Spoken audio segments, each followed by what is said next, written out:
Unekaan Brysen hetimasen närin Atreides.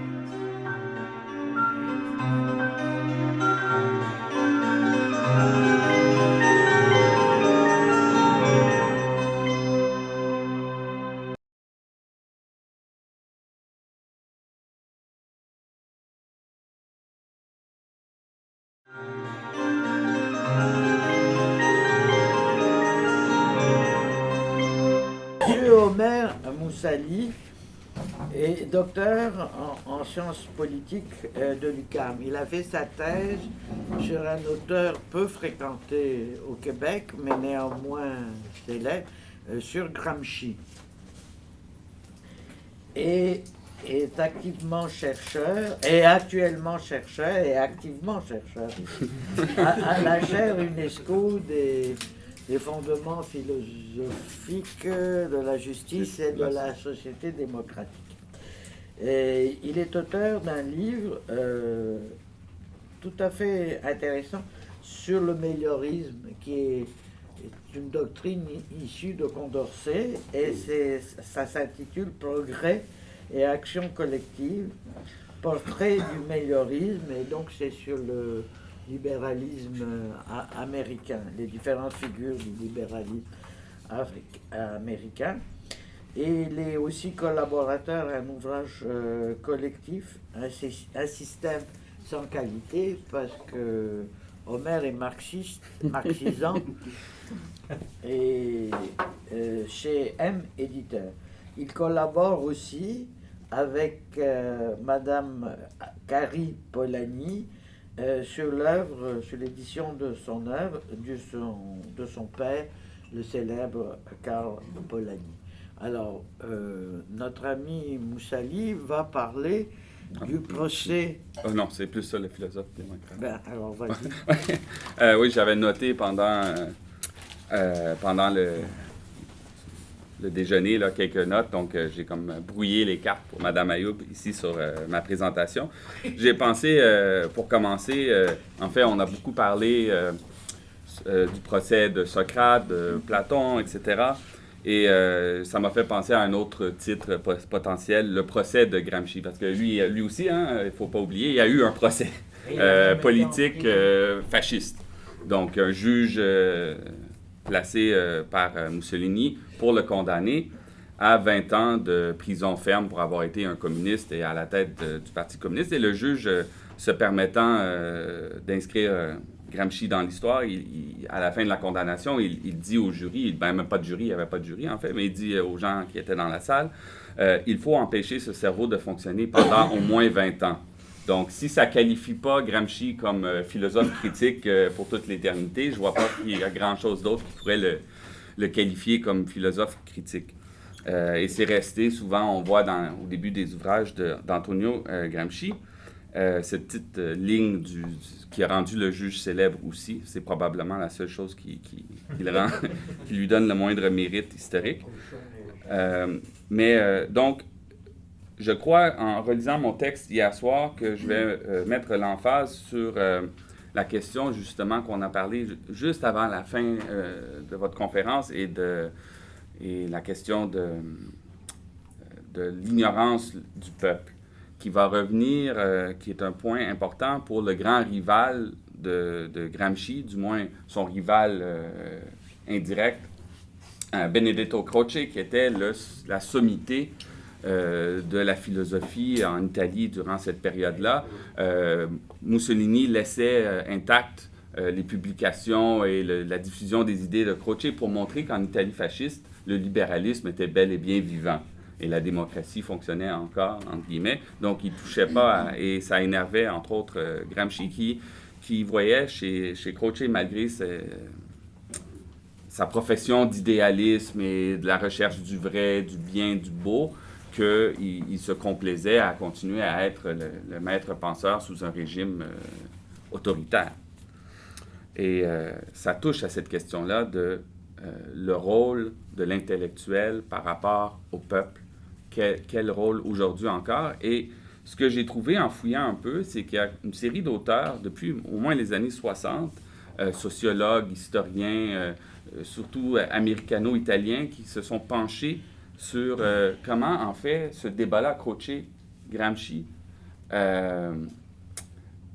remonte, en fait, à des sources antiques. Sur ce débat-là, Jean-Marc Narbonne, j'aimerais le remercier d'ailleurs de m'avoir invité à faire la conférence, mais la question de ce débat-là, de Protagoras, que tout le monde a le potentiel de juger, même des savants, et de ne pas le laisser s'intimider. Gramsci lui-même disait souvent dans les cahiers de prison, tous les hommes ou tous les êtres humains sont des intellectuels tant qu'on a la capacité de raisonner, de penser, de réfléchir, mais pas tout le monde n'a le rôle social, la fonction sociale d'intellectuel.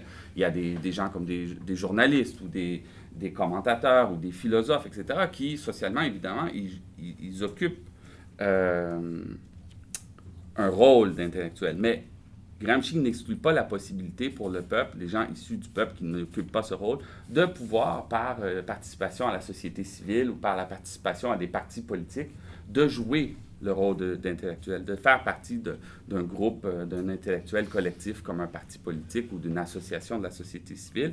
Ils ne sont pas exclus par manque de savoir. Et d'ailleurs, le rôle de l'intellectuel organique chez Gramsci, ça serait plutôt justement d'aider.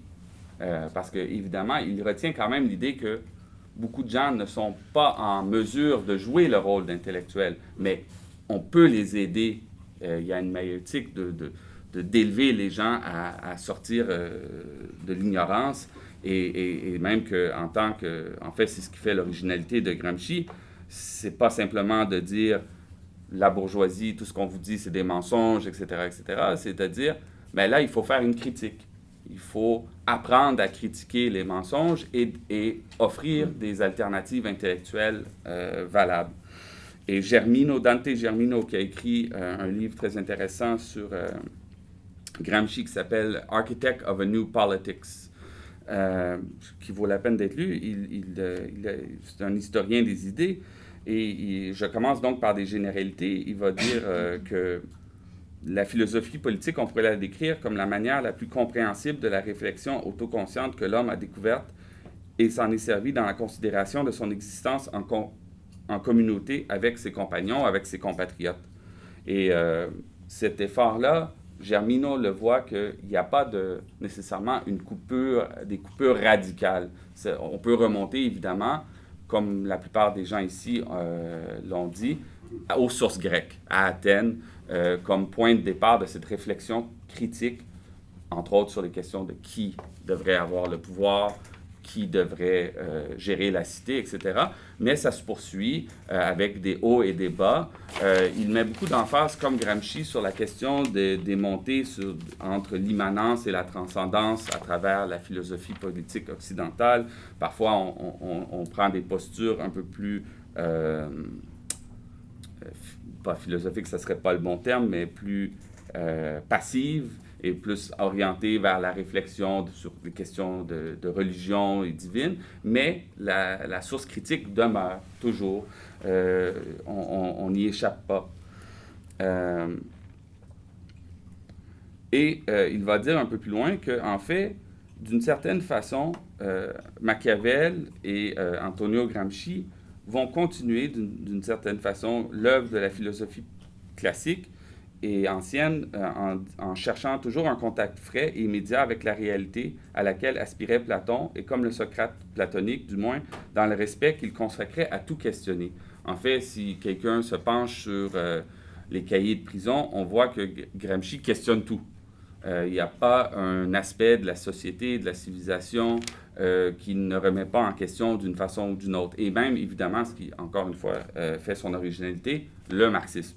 Le marxisme lui-même fait l'objet d'un questionnement continu chez Gramsci. Il n'est pas du tout convaincu, même qu'il est, par des auteurs comme Sorel et d'autres, il se rend compte que le marxisme est devenu un dogme, que le marxisme est devenu une sorte de religion. Et il y a des bons côtés à ça et il y a des mauvais côtés à ça, selon Gramsci. Il y a des avantages politiques à cette dégénérescence, mais là, il faut s'en sortir. Il faut trouver une façon de sortir de ce carcan, sinon le marxisme va mourir comme une idéologie, une religion est morte. Et c'est une tentative de sa part, une tentative non terminée et incomplète, d'essayer de renouveler le marxisme, de la rendre critique à nouveau. Donc, pour passer à la prochaine partie, c'est la philosophie de la praxis ou la philosophie marxiste comme vision du monde. Il est vrai qu'à partir de la Renaissance, bon nombre de penseurs affichaient leur appartenance à un nouveau monde, tel Machiavel qui se vantait d'avoir pavé une voie jamais fréquentée avant. Tout innovateur qu'il soit, il n'en reste pas moins patent, affirme Gramsci, qu'il s'attachait à la tradition antique. Et je cite Gramsci, « La grandeur de Machiavel, c'est précisément d'avoir su distinguer la politique et l'éthique. Il ne peut exister d'association permanente et capable de se développer qui ne soit soutenue par des principes éthiques déterminés, que l'association elle-même impose à ses membres individuels afin de réaliser la solidarité interne et l'homogénéité nécessaire pour atteindre son but. Ces principes ne sont pas pourtant dépourvus d'un caractère universel. » Donc, il reconnaît à Machiavel l'importance de distinguer l'éthique et la politique, mais il reconnaît aussi que dans toute forme d'association humaine, et c'est là qu'on revient aux sources antiques, il y a une sorte d'élément éthico-politique de toute association. Ce n'est pas simplement l'intérêt bien compris ou des trucs purement matériels, c'est aussi une certaine éthique et c'est ce qu'il pense. Gramsci souvent manquait aux partis politiques de gauche une vraie éthique. Innovation et respect pour la quête traditionnelle de l'universel se combinent donc harmonieusement chez le grand Florentin. Mais plus que d'autres éminents penseurs tels que Hegel, Marx et Gramsci ont abondé dans le même sens, Germino en conclut que la conscience de nouveauté combinée au changement d'orientation débouche, sans pour autant tourner le dos à l'héritage intellectuel, sur un phénomène de conscience moderne. On n'est plus... la discussion de ce matin n'aurait pas pu être meilleure. En fait, comme Hegel le disait, on n'est plus dans l'Antiquité, donc il y a des nouveaux phénomènes à comprendre, une nouvelle conscience à comprendre.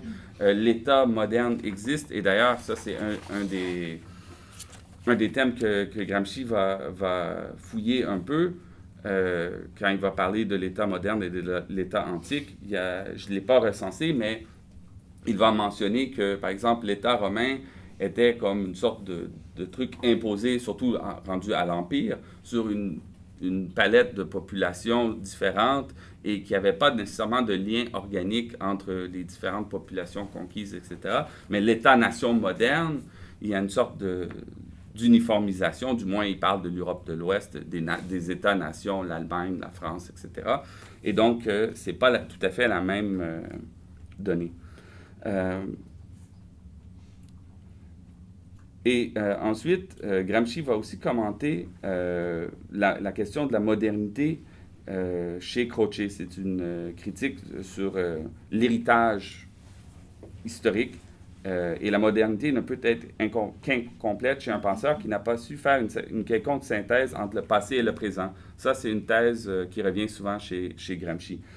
On ne peut pas juste jeter le bébé grec avec l'eau du bain. Il faut le préserver. Et en parlant de Croce, justement, il lui reproche de faire ça des fois avec certaines phases historiques et certains penseurs. L'homme de la Renaissance et l'homme de la Réforme ont fusionné dans l'intellectuel moderne du type de Croce. Mais Croce, s'il englobe l'homme de la Réforme, ne comprend pas le processus historique qui a pu faire passer le Luther médiéval à Hegel et se trouve donc, lorsqu'il examine la nouvelle réforme intellectuelle et morale que représente le matérialisme historique, dans la position d'Erasme face à Luther. Il ne veut pas concéder que Marx apporte quoi que ce soit de nouveau et de vraiment moderne. Ou du moins, quand il le fait, c'est tout de suite pour en nier l'originalité ou en vieillissant, Croce devient de plus en plus critique, en fait, du marxisme à travers ses ouvrages. Il en reconnaît de moins en moins l'originalité. Et dans un autre article de Germino, il mentionne que la fusion de la théorie de l'action rappelle en quelque sorte le penchant dialectique.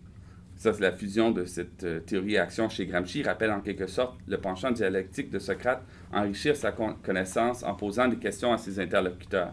Gramsci, en fait, au-delà de ses écrits, était très connu pour discuter, que ce soit dans le cadre de l'Ordine Nuovo pendant les années rouges à Turin avec le journal L'Ordine Nuovo, le Nouvel Ordre.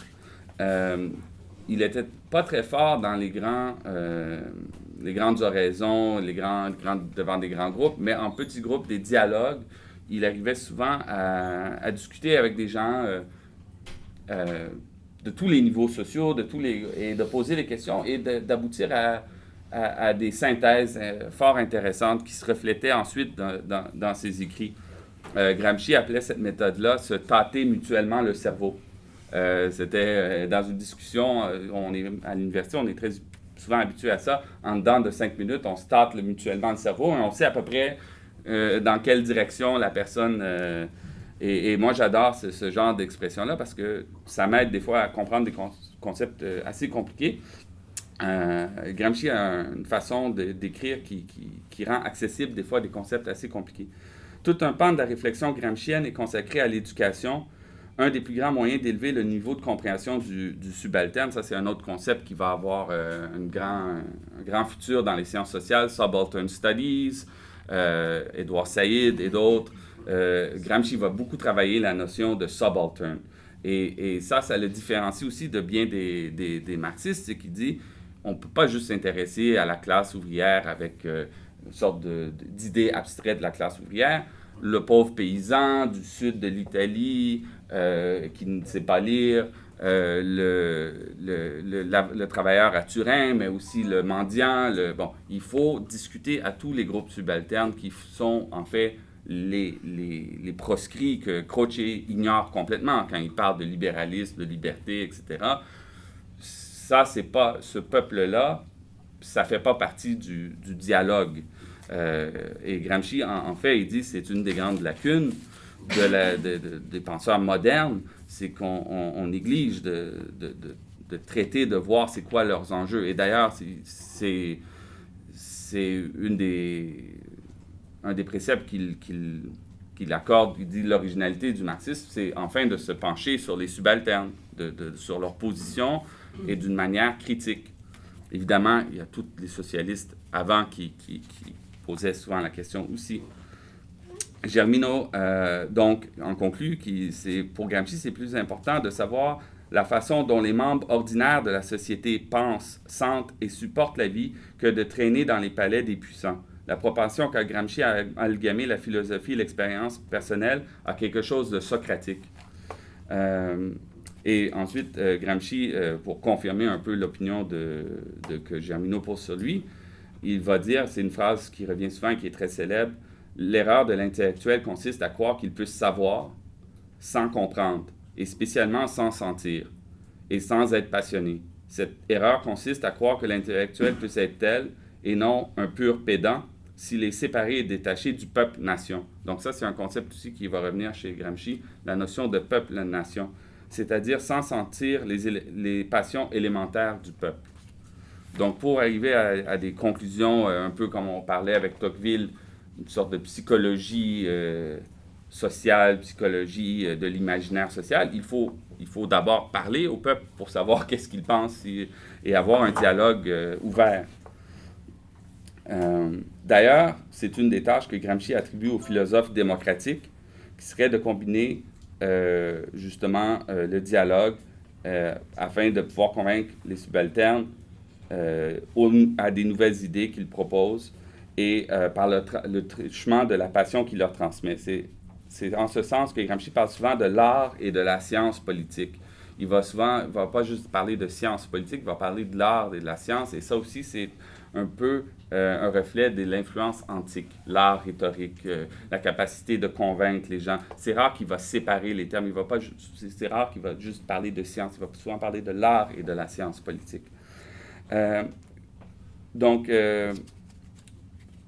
Germino, qui c'est dans les années 60, 70 et 80 qui a écrit là-dessus, a vraiment jeté un peu les jalons, a ouvert la voie pour d'autres chercheurs qui vont venir après. Un autre chercheur dans la même ordre d'idée, Leonardo Salimini, va continuer en disant, bon, bien que dans ses tropes philosophiques, Benedetto Croce se soit mis à l'affût du bon, du vrai et du beau, il n'en reste pas moins que cette aspiration ne fait pas nécessairement d'après lui un vrai continuateur de la philosophie classique. Pour lui, Gramsci veut aller plus loin que simplement emprunter les concepts ou emprunter les idées. Il veut vivre, en quelque sorte, ou faire revivre au sein des masses subalternes cette belle dynamique de dialogue et d'échange. Et pour Salimini, c'est ça qui fait que Gramsci est en réalité le vrai héritier légitime de la philosophie antique. Gramsci, dont l'intérêt principal portait sur l'assertion du rôle conscient et actif dans le développement historique, acceptait les principes humanistes de la pensée de Croce, mais il voulait les mettre en pratique. Et pas en pratique dans les salons ou dans des groupes restreints, mais à l'échelle globale. Et d'ailleurs, il croyait à la possibilité de changer, là il y a une vieille question de la philosophie classique, la nature humaine, de transformer la nature humaine, que ce n'est pas quelque chose d'immuable, que les gens ont le potentiel de s'améliorer, de changer et d'évoluer. Gramsci va dire, la réponse la plus satisfaisante est que la nature humaine est l'ensemble des rapports sociaux, parce qu'elle inclut l'idée de devenir. L'homme devient, il se transforme continuellement avec la transformation des rapports sociaux, et parce qu'il nie l'homme en général. En effet, les rapports sociaux sont exprimés par divers groupes d'hommes qui se présupposent, dont l'unité est dialectique et non formelle. Donc ça aussi, c'est Gramsci est friand bon, il a beaucoup lu Hegel, mais il a une connaissance aussi des dialogues. On va en venir à ce qui est, pour moi, le plus important, c'est la question du comment ça s'articule dans la modernité. Ainsi, Gramsci se met à l'écoute du sens commun de la communauté en vue de le transformer en bon sens. Chez Gramsci, il y a cette notion de sens commun et de bon sens, et c'est un effort, dans l'effort de faire évoluer la société, de passer du sens commun au bon sens. Mais dans le sens commun, il y a des éléments qui sont valides et qui forment des éléments de la future sagesse du... On n'invente pas, on n'arrive pas avec la science, et ça, c'est la grande critique du marxisme-léninisme. On apporte la conscience de l'extérieur. Kautsky, Lénine, on apporte la conscience révolutionnaire à partir du savant qui sait. Gramsci dit, non, il faut dialoguer avec ceux qui sont concernés par les problèmes du capitalisme contemporain, et eux-mêmes, ils contiennent les germes des idées qu'on peut ensuite façonner, travailler et réarticuler de façon cohérente. Gramsci met beaucoup d'emphase là-dessus, sur la cohérence et la rationalité des arguments. C'est que les subalternes produisent des connaissances, mais c'est souvent incohérent, contradictoire. Mais il y a assez de matériel pour, en dialogue, collaborer à en faire un discours plus cohérent.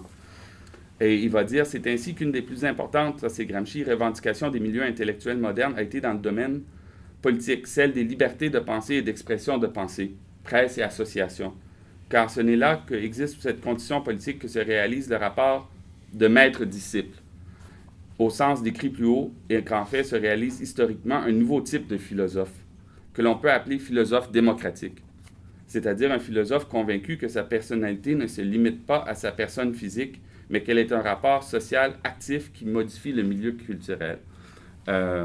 Ça aussi, Germino, Salamini et d'autres vont commenter que ça ressemble beaucoup à le rôle du philosophe qui vient et qui intervient dans la société et qui peut changer les opinions. Évidemment, quand on a vu dans la conférence précédente, Hegel qui dit oui, mais on a vu ce que ça peut donner, c'est-à-dire qu'ils vont être marginalisés, le discours chez Platon, que c'est ces gens-là qui essaient de faire ça, mais Gramsci encourage l'intellectuel organique dans la société moderne de faire l'effort, de poursuivre cet effort.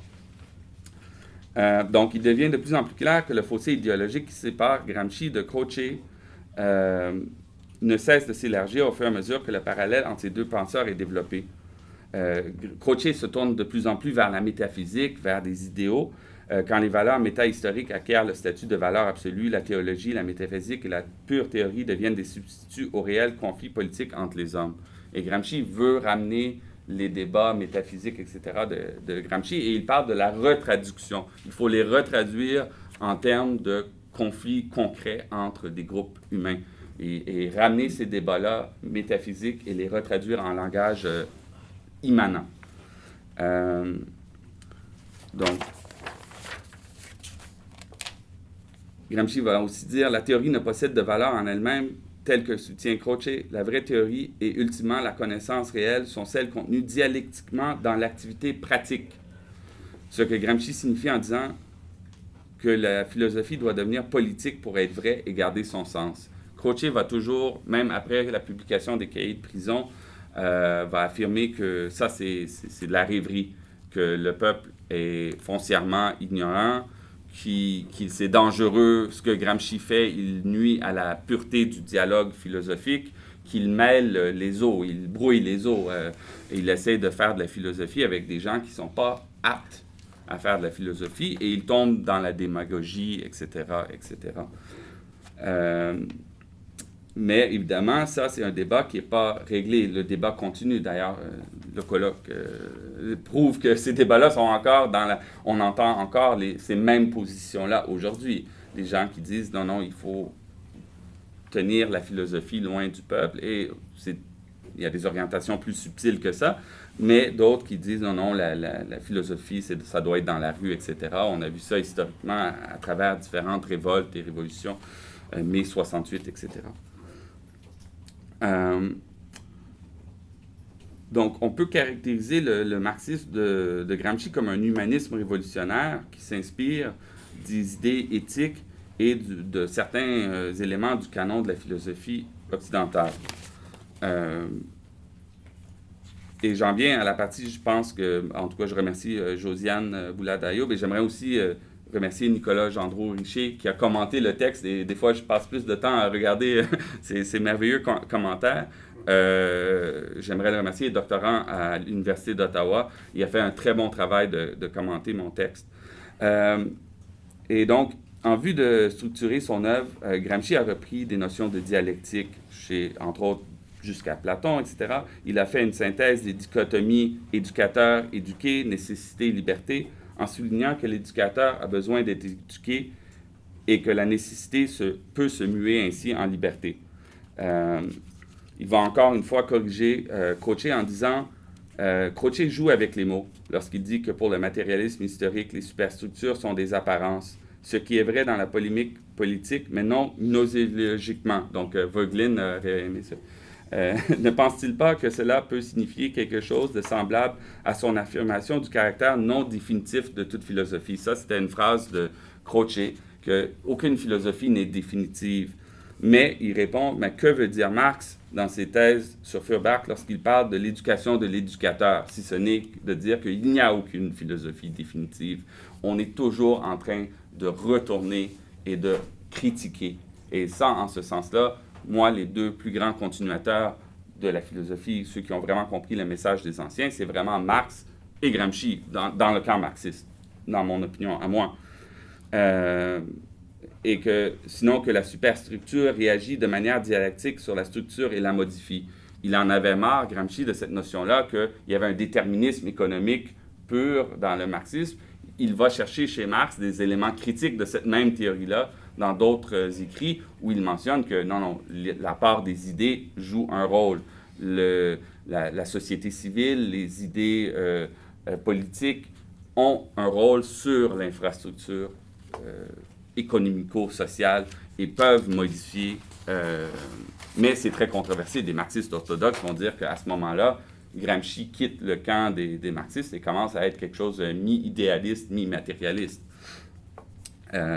Et ça, c'est apprendre ou à laisser, en fait. Si Gramsci vous convainc, il vous convainc. S'il ne vous convainc pas, il ne vous convainc pas.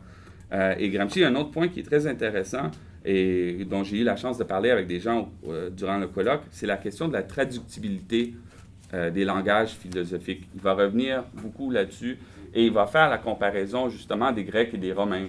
Les Romains qui sont allés à l'école des Grecs pour apprendre, prendre des lois, etc. Mais ils l'ont traduit. Ils l'ont traduit pour leurs besoins sociaux à eux. Et il prend cette idée, en fait, aussi chez Hegel. Hegel qui fait la distinction et que Marx va reprendre, que les Allemands, c'est dans le domaine de la pensée qu'ils réalisent ce que la Révolution française a réalisé par les armes et par la Révolution, etc. Mais les deux, en fait, arrivent à la même chose de deux dimensions différentes. C'est-à-dire, une le met en pratique et l'autre théorise. Les Allemands sont les théoriciens de la Révolution française.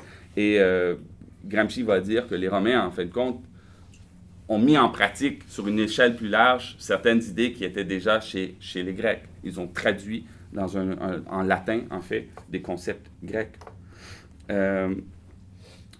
Tout ça pour dire, il y a une petite section ici sur un auteur très intéressant que M. Narbonne m'a présenté, c'est Clifford Angel Bates, qui parle de cette question-là, de comment on fait pour traduire des termes comme politeia ou parésia, etc. Il y a des débats. À titre d'exemple de la pratique moderne de la traductibilité du langage philosophique classique, Machiavel s'est inspiré d'auteurs grecs et romains et son enseignement qui en est marqué s'est transmis à Gramsci. Ce dernier s'aligne sur Hegel et attribue la théorisation faite par les Allemands à la conception pratique et républicaine du monde que les Français ont instituée en Europe. Et il pose la question, Gramsci, sur les Romains. Les Romains ont-ils eu une philosophie? Ils ont eu leur mode de pensée, leur conception de l'homme et de la vie, et cela a été leur vraie philosophie, incluse dans les doctrines juridiques et pratiques politiques. On peut dire, dans un certain sens, des Romains et des Grecs, ce que Hegel dit de la politique française et de la philosophie allemande, et que Marx va reprendre, c'est qu'ils ont réalisé et les autres ont théorisé. Mais ils parlent de la même chose, et Gramsci va revenir là-dessus. Est-ce qu'on peut moderniser et traduire ce qui s'est passé en Russie? Il y a toute sa conception de l'Orient et de l'Occident, une société où un monde où la société civile et les institutions politiques étaient moins développées qu'en Occident. Peut-on traduire les résultats de la révolution russe en un langage qui serait compréhensible dans des sociétés où il y a vraiment des démocraties, où il y a des élections, où il y a une presse libre, du moins jusqu'à temps que le fascisme les supplante? Et Gramsci est constamment en train de voir qu'est-ce qui est traduisible et qu'est-ce qui ne l'est pas dans la réalisation de la révolution russe. Et on en vient l'auteur qui m'a le plus fasciné, c'est Benedetto Fontana. Il était, ou il est encore, professeur à New York, je crois. Fontana annonce dès le début de son article qu'il tentera de faire remonter certaines idées de Gramsci aux sources antiques. Gramsci reprend le problème que posent originellement Platon et Aristote et le suit tout au long de l'entière histoire de la pensée politique occidentale, à savoir la relation entre connaissance et politique, philosophie et rhétorique, dirigeants et peuple, raison, désir et appétit. Cette relation soulève la question qui porte sur le rôle de la raison et de son statut. En fait, on retourne toujours, on a personne, je crois en tout cas, prix Nobel pour la personne qui va résoudre cette problématique-là de comment on fait pour concilier entre la sagesse, ceux qui savent, et la politique. Quel est, M. Couture avait parlé de quel est le mélange exact, l'imbrication magique qui apporterait la solution. Je crois que tous les philosophes rêvent de cette notion qui est peut-être complètement hors de notre portée, en fait. Et donc, à l'instar de Cicéron et de Marx, Gramsci considère que le logos pur, détaché d'une matière sociale et historique concrète, est relativement impuissante. La possession de la vérité n'est jamais suffisante en elle-même pour effectuer des changements au sein de la communauté politique. La vérité doit être diffuse, et ça, on peut remonter aussi à Machiavel, hein, ça prend des bonnes armes pour faire des bonnes lois, et c'est bon, la poule ou l'œuf, comment on fait, même si on a des bonnes intentions, pour faire les changements politiques. La vérité doit être diffuse par la parole et la persuasion et affecter le plus grand nombre d'individus. Ça, c'est un principe chez Gramsci. Selon Fontana, toute la théorie de la diffusion d'une nouvelle, Weltanschauung, la vision du monde, auprès des classes subalternes tire ses origines d'un vieux débat sur le rôle de la rhétorique et de la persuasion en matière de philosophie et d'activité politique. Et Fontana va dire, étant donné, il dit l'importance de la rhétorique chez les anciens, étant donné un ordre sociopolitique construit en termes de police, tel que l'Athènes pré-hellénique, la connaissance de l'argumentation rhétorique, les voies et les moyens par lesquels on s'adresse à un corps d'individus n'est ni affectation littéraire, ni exercice sans vie d'une école, mais plutôt directement connecté à la vie et à la pratique sociopolitique. Donc, pour Gramsci aussi, il met beaucoup de... C'est un penseur vraiment éthique. Par exemple, lorsqu'il est en prison, et on va lui demander, mais tu aurais pu t'échapper, tu aurais pu trouver une façon de sortir de l'Italie. Il répond avec la phrase célèbre, un capitaine coule avec son navire. On ne fait pas ça juste pour s'amuser, on ne fait pas ça, c'est pas une affectation littéraire, j'ai pas mes convictions politiques pour m'amuser. J'ai fait un choix, je vais aller jusqu'au bout de mon choix, peu importe les conséquences sur moi, ma famille, etc. Et aujourd'hui, on en voit un peu moins des gens de cette trempe-là. Et d'ailleurs, ça c'est un point intéressant, il va dire que Gramsci, dans des commentaires, c'est souvent des aphorismes ou des petits commentaires, il va dire que Marx avait justement, par son journalisme, par sa participation dans la Première Internationale, etc., un côté plus populiste, plus tourné vers le peuple. Il y a l'adresse inaugurale de la Première Internationale, c'est quand même Marx qui l'a écrit. C'est un très beau texte. Il a participé activement au débat. Certains lui reprochent ses excès autoritaires dans ces débats-là, mais néanmoins, il était tourné vers des enjeux populaires. Fontana mentionne aussi qu'il reprend une idée de Vico, Giambattista Vico, sur la question des classes subalternes par rapport aux classes dominantes et sur la question de leur humanité. Citant Vico, qui à son tour cite Solon et Socrate, Gramsci présente la raison sous ces deux aspects comme raison philosophique et comme discours.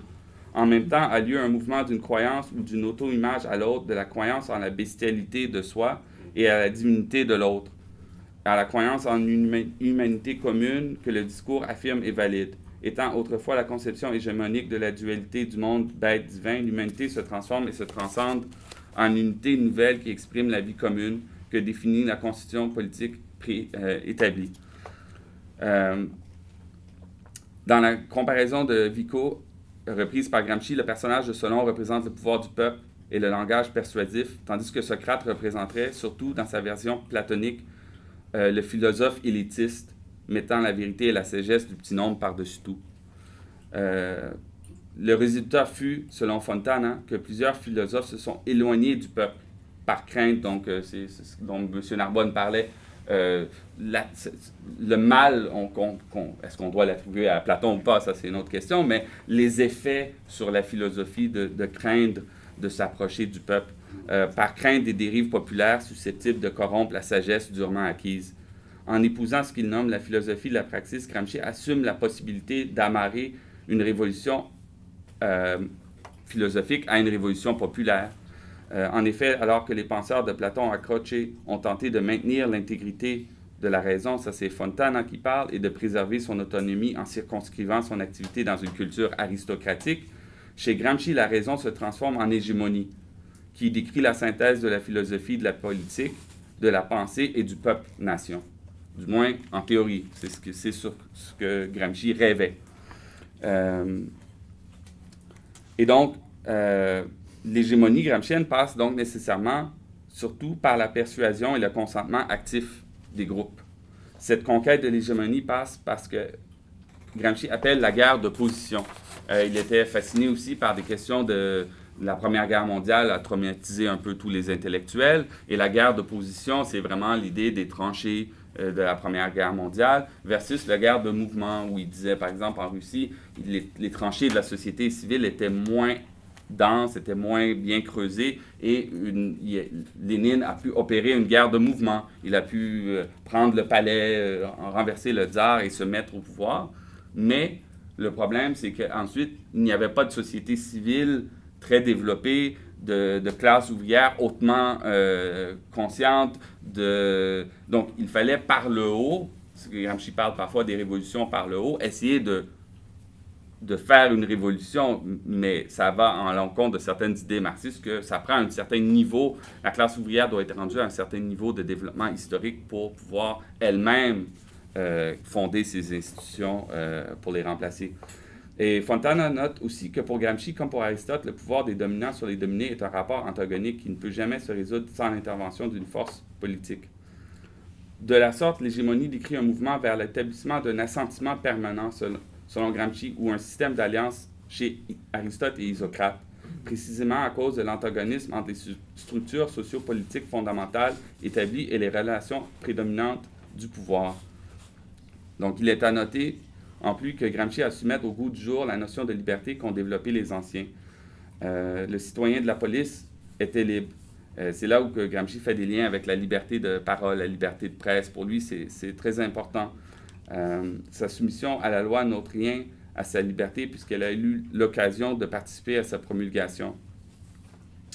Maintenant, j'en viens à la dernière partie. Je ne sais pas combien de minutes il me reste, mais vous me ferez un signal. Moreira, qui est un professeur à Toronto, qui a écrit une thèse sur Gramsci's Realism, où il note des parallèles entre, en fait, l'épistémologie. Je lis beaucoup de livres sur l'épistémologie de Gramsci, parce qu'il y a tout un débat.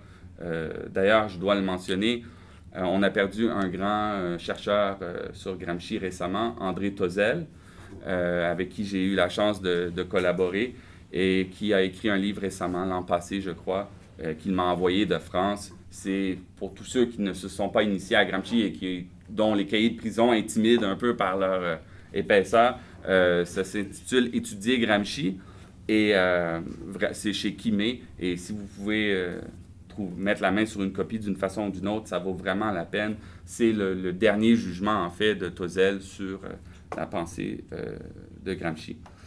Et Moreira, qui, je souhaite, est encore en vie, lui aussi, il conclut que Gramsci s'inspire, entre autres, via Georges Sorel, dont on a parlé hier, sur le rapport au mythe grec. Sorel était vraiment, des fois, certains appellent sa vision du marxisme, il veut redonner des mythes au marxisme, le mythe de la grève générale, où les travailleurs seront des héros, imiteront les héros grecs et prendront d'assaut. Donc, il y a cette notion-là que Gramsci va dire Sorel est un peu exagéré, un peu trop passionné, si on veut, mais il va quand même reprendre certaines idées. Moreira va dire il est plausible de soutenir que de la même façon que Croce envisageait l'histoire en tant qu'une lutte entre diverses religions, un thème qui était très populaire à l'époque,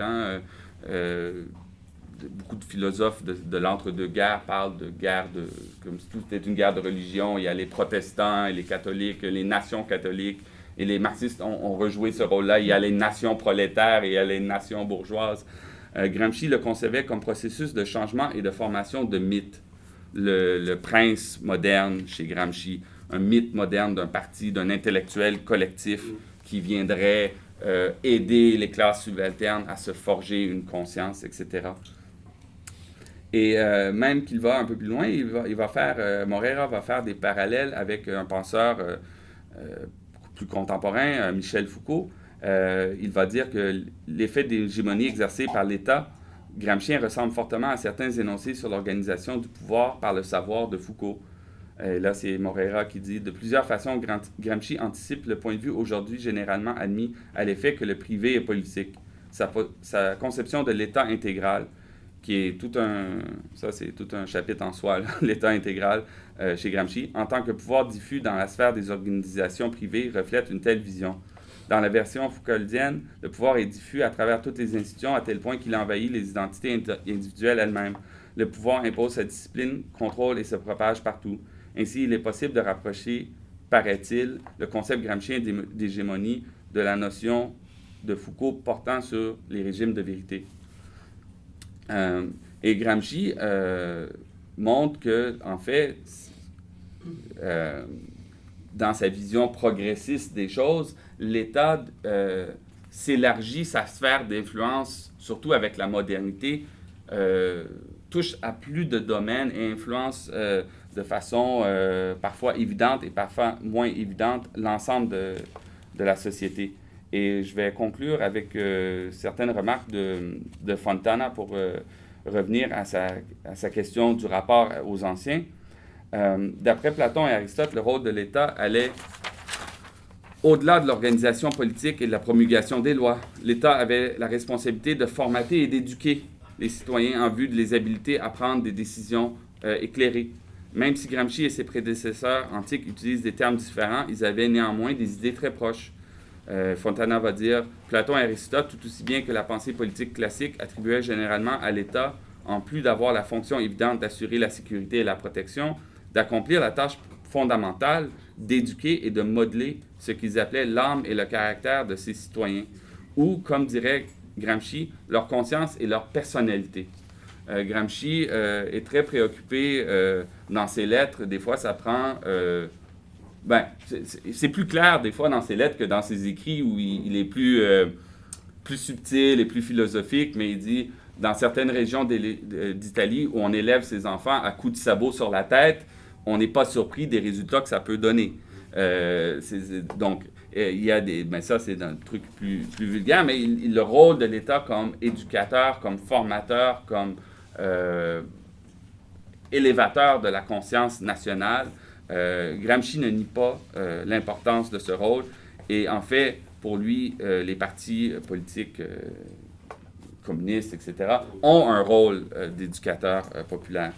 Signalons, et d'ailleurs, ça rentre dans sa théorie politique, il faut toujours préparer des gens qui sont subalternes à devenir les futurs généraux du mouvement. Il faut, si on n'a que des généraux et que des soldats et qu'on n'a pas des gens entre les deux, des médiations entre ceux qui dirigent et ceux qui suivent les directions, c'est fatal. Ça va finir en autoritarisme, ça va finir... Il faut le maximum, ce qu'il dit en fait, c'est il faut maximiser le nombre de sous-officiers. C'est très militariste, mais il va dire ça de cette façon-là. Mais ça a aussi un truc philosophique, c'est-à-dire que même en prison, Gramsci va partir une école avec son ennemi Bordiga. Ils vont partir, certains ils vont donner des cours de sciences. Gramsci avait pour responsabilité des cours d'histoire et de philosophie. Quand tu es condamné à 20 ans de prison, peut-être que c'est une façon parmi d'autres de passer le temps. Sophiste jusqu'à la prison. Mais il croyait à l'importance de ça parce qu'il se disait, en fait, ces gens-là vont sortir et ils vont reprendre le flambeau. Signalons à ce propos que Gramsci reprend à son compte des notions d'Aristote et de Cicéron portant sur l'autodiscipline et la lutte constante contre, disons, l'aspect animal ou l'aspect animalistique de l'homme. De plus, cet emprunt autorise Gramsci à dépasser la vision parfois réductrice du marxisme vulgarisé de son époque. Et Fontana va dire, Marx réagissait à la pensée politique socio-libérale tout en s'y appuyant.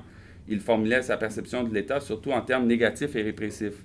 Pour sa part, Gramsci, avec la notion de l'État intégral qui subsumait à la fois la société civile et la société politique, le leadership moral et intellectuel et la domination, signalait le retour à une perception pré-chrétienne de la police et de l'État.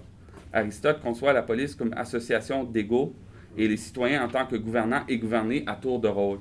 Marx perçoit le prolétariat comme classe qui, du fait qu'elle lutte contre son antagoniste, la bourgeoisie, abandonne sa position de subordonné et acquiert la connaissance et la conscience requises pour devenir autodirigé et autogouverné. Sauf que, en quelque sorte, Gramsci dessine une carte de route pour comment on fait pour arriver à ça. Parce qu'il dit, le grand soir, la grande révolution, mais oui, mais comment on prépare logiquement, historiquement, philosophiquement, des gens à réellement remplacer l'ordre existant. Ça ne se fera pas tout seul, mais ça ne se fera pas non plus en important de l'extérieur des idées toutes cuites par des intellectuels bourgeois non plus.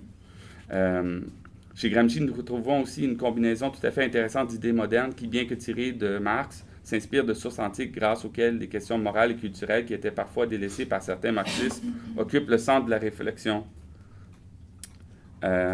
Encore une fois, il revient souvent dans ses cahiers de prison sur la question de qu'est-ce qui se passe en Russie versus pourquoi la révolution a échoué en Occident. Il va dire, chez Platon et Aristote, ça c'est Fontana encore, chez Platon et Aristote, Cicéron et Machiavel, Hegel et Marx, aussi bien que chez Gramsci, l'État et la société sont toujours les champs de bataille et de conflits, parfois sanguinaires et brutaux, le plus souvent idéologiques et éthico-culturels. Gramsci va mettre beaucoup d'emphase là-dessus. Gramsci substitue l'hégémonie à la dictature et le leadership intellectuel à la domination. Il représente une tentative de moderniser et d'occidentaliser Lénine.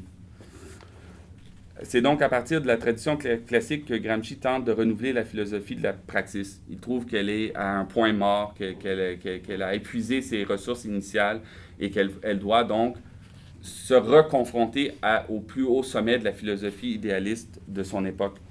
En vue de changer la société, il assigne des rôles à l'hégémonie et à la direction des classes subalternes qui s'inspirent entre autres des écrits politiques antiques. On peut penser aux 2 cités de Platon, les humeurs diverses de Machiavel, les grands versus les petits, que dans la vision de la lutte des classes de Marx. En effet, la pensée de Gramsci décrit une trajectoire qui délaisse le simple social et économique en faveur du politique. Ça, c'est Fontana. En agissant de la sorte, elle rappelle, bien que d'une façon oblique, les débats et les préoccupations classiques de la pensée républicaine, libérale, le problème du pouvoir légitime et des distinctions entre régimes constitutionnels et despotiques. Ainsi, le concept d'hégémonie renvoie aux idées aristotéliciennes et cicéroniennes sur la police et la civitas, aux conflits partisans et aux luttes de classe qui caractérisent la matière essentielle et les définitions de l'État et de la société. Donc, Gramsci s'intéresse beaucoup plus, contrairement à certains marxistes, à comment ces choses-là se sont exprimées philosophiquement, aux idées des Romains, aux idées durant le Risorgimento, comment les idées de telle classe se sont exprimées, comment elles ont une influence sur le reste de la société, comment elles ont exercé une hégémonie. Et pour lui, ça, c'est la politique. C'est comme ça que la politique se joue. On discute, on a des débats, il y a des journaux, il y a des camps idéologiques, et chacun essaie d'interpréter, de comprendre dans cette lutte-là. Et ça, il remonte ça à des inspirations classiques. Si Platon et Croce veulent retourner à séparer la philosophie du peuple, Gramsci tend, quant à lui, à renverser la vapeur et à restaurer la dignité de la rhétorique populaire comme art usant à la fois de la raison et de la passion pour convaincre. Comme l'explique Fontana, dans cet essai, nous intéressons à la rhétorique dans sa forme délibérée ou politique, l'art d'interpeller le peuple, soit formellement à ses assemblées politiques et populaires, soit informellement aux réunions, aux manifestations et aux autres formes de rassemblement. Le savoir des intellectuels ne s'avive pas ni affecte de larges masses de citoyens que lorsqu'il parvient à unir la raison et les émotions. Et là, il y a tout le débat là-dessus. Donc, je termine là-dessus. Vu que le temps est épuisé, et j'aimerais, le texte, je dois le retravailler, mais surtout, j'aimerais savoir si les gens pensent qu'il y a une piste à suivre dans ces réflexions sur Gramsci et les anciens, ou si c'est, comme je me dis souvent dans ma tête, c'est moi qui s'imagine des pistes là où il n'y en a peut-être pas. Donc, merci.